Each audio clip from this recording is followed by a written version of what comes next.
তাতে এই পোস্টটি করেছি। এই কয়েক মিনিটের সুখের জন্য তুমি ইহকাল ও পরকাল এই দুইটিকে হারিয়ে ফেলতেছ। হস্তমৈথুনের ক্ষতিকর বিষয় হয়তো এর আগেও অনেকবার পড়েছ, কিন্তু আমি হস্তমৈথুনের মূল ক্ষতিকর বিষয়টি তোমাদের চোখের সামনে রাখলাম। ফিরে এসো হে যুবক যুবতী, তোমার রব তোমাদেরকে বলেছে তোমরা দরিদ্রের ভয়ে তোমাদের সন্তানকে হত্যা করো না। আমি তোমাদেরকে এবং তাদেরকে রিজিক প্রদান করি, এবং প্রকাশ্যে ও অপ্রকাশ্যে নোংরামির কাছেও যেও না। আল্লাহ যার জীবনকে নিরাপদ করেছে তাকে ন্যায়সঙ্গত কারণ ব্যতীত হত্যা করো না। আল্লাহ তাআলা তোমাদেরকে এ ব্যাপারে ওসিয়ত করেছেন যেন তোমরা অনুধাবন করতে পারো। সূরা আনআম।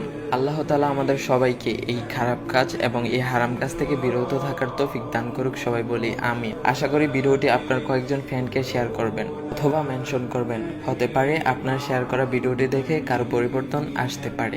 تبعة المقتفي بالذهاب